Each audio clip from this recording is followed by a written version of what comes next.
complicación que representó que en el Distrito Federal, con una afluencia importante de electores, tuviera que computarse en cada casilla 4 elecciones, con el añadido en esta ocasión de la elección de la Asamblea de Representantes del Distrito Federal, hizo que los datos y la información del Distrito Federal se tardara mucho más tiempo de lo previsto.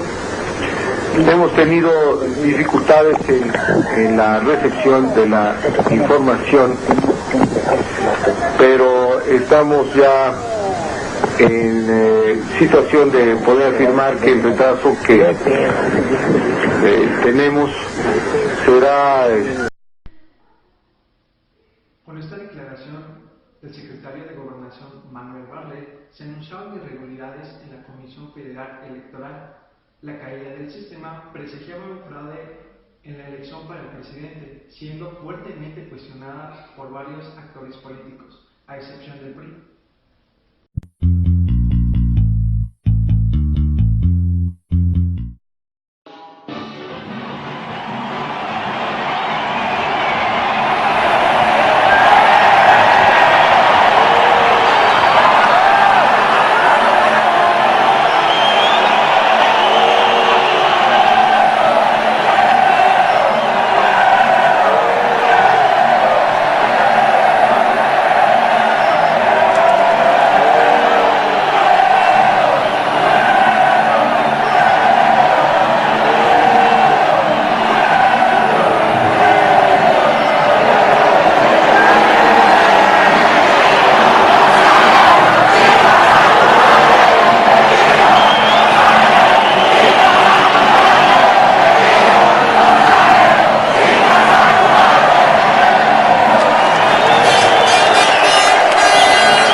Carlos Salinas de Gortari asume la presidencia en diciembre con media Cámara de Diputados.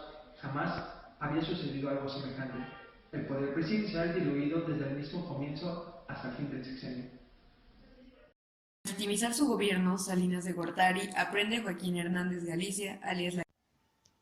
Sin una orden de aprehensión, fue arrestado por Fuerzas Armadas del Ejército a las 9 de la mañana el día 10 de enero de 1989 en Ciudad Madero, Tamaulipas, acusado de los siguientes delitos: homicidio calificado, acopio y almacenamiento de armas para el uso exclusivo del Ejército, así como la introducción ilegal de aeronaves con un valor superior a $10 millones, evasión fiscal por más de 3.500 millones de pesos y por atentar contra la seguridad nacional. Sebastián Guzmán Cabrera tomaría el mando del sistema del sindicato para despachar en el Hotel Presidente Chapultepec y pediría a los trabajadores petroleros que apoyaran su régimen salinista bajo la promesa de depurar y democratizar al gremio para devolver su autonomía a las 38 secciones del sindicato en el país. Gortari envió un mensaje y coloca a Sebastián Guzmán Cabrera.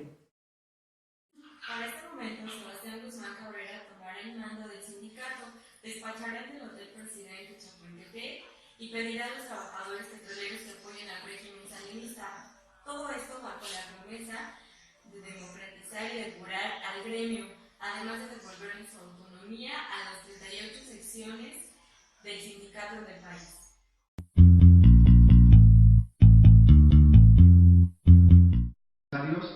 Una prórroga para el Pacto Solidario Económico, que después, al final del año, significa una fortaleza en la economía mexicana y, por ende, un crecimiento económico. Así, con el capitalismo establecido, Salinas aprovechó la búsqueda de modelos económicos para ofrecer el modelo económico mexicano basado en 5 factores.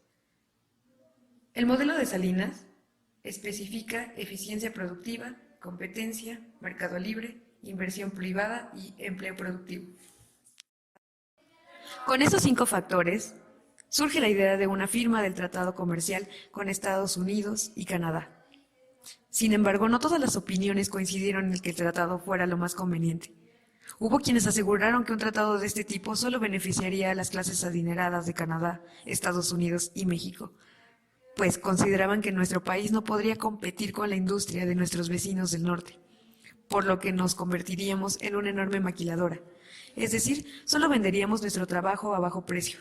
Para lograr la aprobación del acuerdo que se llamaría Tratado de Libre Comercio de América del Norte, el gobierno mexicano invirtió mucho dinero en la publicidad con la finalidad de convencer a los congresistas de Estados Unidos para que votaran a favor.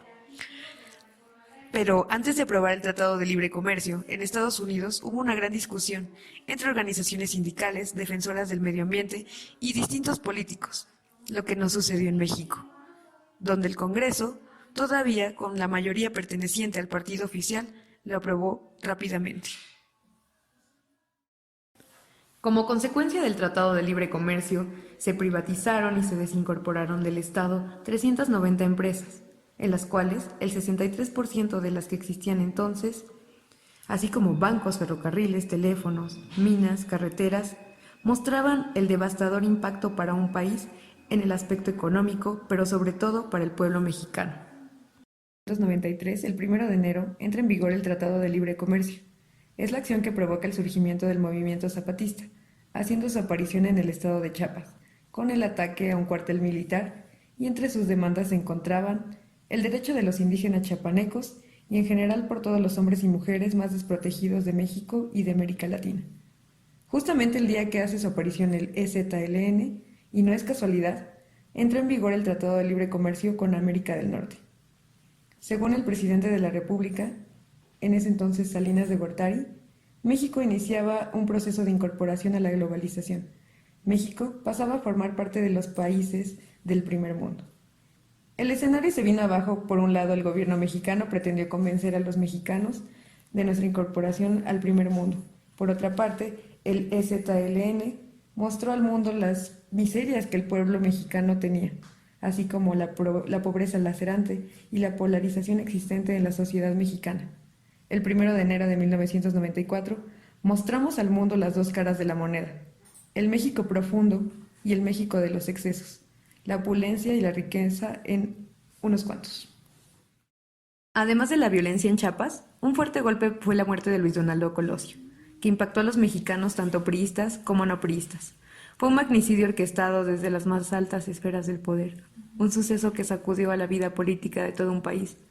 Fue la muerte de quien sería el próximo presidente, un hecho trascendente, el cual no se había generado en la historia desde épocas del México postrevolucionario, con el asesinato de Álvaro Obregón. Los mexicanos no nos habíamos repuesto del asesinato del candidato del PRI a la presidencia de la República, cuando el 28 de septiembre de 1994, a unos pasos del Monumento a la Revolución, en la Ciudad de México, es acribillado el secretario general del PRI, José Francisco Ruiz Massieu, asesinato que aún después de 25 años no se esclarece y cuyo autor o autores intelectuales siguen libres. Durante el gobierno de Carlos Salinas de Gortari se produjo un importante crecimiento económico, pero también fueron privatizadas muchas empresas estatales y de capital mixto, en condiciones poco transparentes. Entre las compañías privatizadas destacaron los bancos. El sistema financiero no contaba con un marco regulatorio adecuado para ese momento, y los nuevos banqueros tampoco tenían la experiencia financiera suficiente para manejar el negocio. El resultado fue la crisis bancaria de 1995. Las consecuencias del error de diciembre, o mejor conocido como efecto tequila, no se hicieron esperar, pues el precio del dólar se incrementó de inmediato hasta llegar a un 300%. Esto causó la quiebra de miles de empresas y la imposibilidad de pagar las deudas por parte de los deudores. Como consecuencia de la quiebra masiva de compañías, así como bancos, comercios e industrias, entre otros, hubo un gran desempleo, hasta llegar a niveles insoportables, lo que generó una grave crisis social. La economía entró en recesión, el peso se devaluó por encima del 100% y las reservas internacionales quedaron casi en cero. Ante la imposibilidad de poder mantener la nueva banda establecida para la tasa de cambio, En comienzos de 1995, el gobierno fijó el sistema de libre flotación del peso. En tan solo una semana, el dólar se llegó a cotizar en 7 pesos con 20 centavos. Anunciar previamente a los inversionistas la devaluación y establecer un tipo de cambio flotante fue lo que Salinas de Gortari denominó el error de diciembre. El Producto Interno Bruto tuvo una caída del 6.2%. Se generó un total de pérdida de credibilidad y confianza en el sistema financiero y en los planes económicos del gobierno. Las finanzas del Estado quedaron devastadas. Los capitales que huyeron de México y América Latina por el efecto tequila se fueron al sudeste asiático. Los efectos sociales en México provocados por el error de diciembre fueron incalculables desde el punto de vista económico y psicológico para millones de familias. La pérdida de sus casas, autos, empresas, ahorros, bienes y otras propiedades arruinó por completo buena parte de la nación. Hubo gente que lo perdió todo, quedando en la más absoluta miseria y sin posibilidad inmediata de poderle hacer frente a la dramática situación. Se apoderó del país y un profundo sentimiento de frustración y pérdida de esperanza en el futuro. La clase media fue la más golpeada por la crisis y se llegó a considerar que era su final, pues reponerse de las grandes pérdidas llevaría mucho tiempo.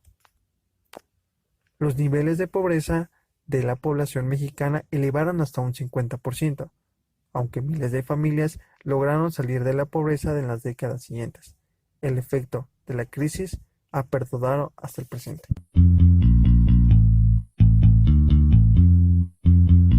Arranque del Programa Nacional Solidaridad. Desde un comienzo modesto, pues se partía desde los recursos inicialmente asignados a los programas regionales de la administración anterior. Llegó a multiplicarse por más de 100 veces y constituyó el eje articulador de las políticas sociales del país. Más que un programa en sí, Solidaridad constituyó un conjunto de más de 30 programas, algunos de los cuales, por su importancia y magnitud, rescataban cualquier otro programa social del pasado. Solidaridad constituyó un eje articulador de políticas sociales, que en muchas ocasiones perdían sus límites, tanto de lo social como de sus atribuciones con relación a otras dependencias federales y con respecto a los gobiernos estatales y municipales. Solidaridad prácticamente abarcó todos los aspectos que tuvieran aún un túnel competencia social. Así, pasó de las tradiciones de educación y salud, centrados en la construcción de infraestructura, y de las dotaciones de servicios como agua, drenaje, electricidad y el otorgamiento de las becas a niños de primaria, créditos a los campesinos, al fortalecimiento del sistema del correo rural, a la construcción cultural y a la protección de los emigrantes en su entorno al país, entre otros programas. La renegociación de la deuda externa, así como la venta de empresas públicas importantes como los bancos y las líneas aéreas, permitió la disponibilidad de recursos adicionales para financiar estos programas, a pesar del bajo crecimiento económico. El peso político que se le imprimió en otros programas dirigidos a los municipios hizo posible el inicio de un proceso de descentralización, que el sexenio siguiente culminaría con la estrategia casi directa e inconstitucional de recursos a los estados y municipios para obras sociales.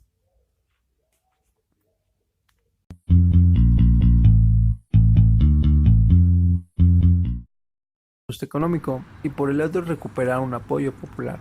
La articulación de estos dobles propósitos, crecimiento y distribución, ajuste y legitimización, se lograría, según el discurso oficial, ampliando las funciones del Estado como promotor del desarrollo social.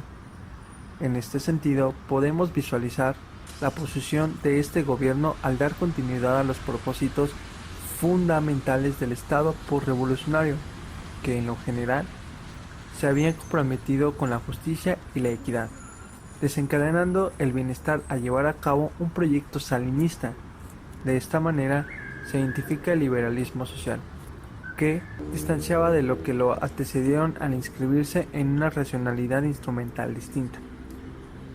En este aspecto se buscaba romper una lógica tradicional expansionista de las políticas de bienestar que, aplicada bajo los controles burocráticos o corporativos centralizados, ejercía fuertes presiones sobre el déficit público y resultaba incapaz para cubrir las necesidades básicas de cada vez más mexicanos. Si bien hemos analizado el contexto salinista, encontramos que nuestra profesión está fuertemente ligada a la acción, implementada para llevar a cabo la satisfacción de necesidades sociales, mediante estrategias generadas y aplicadas en la creación de políticas públicas, cuyo objeto es lograr un Estado democrático y proporcionar la igualdad y el bienestar social.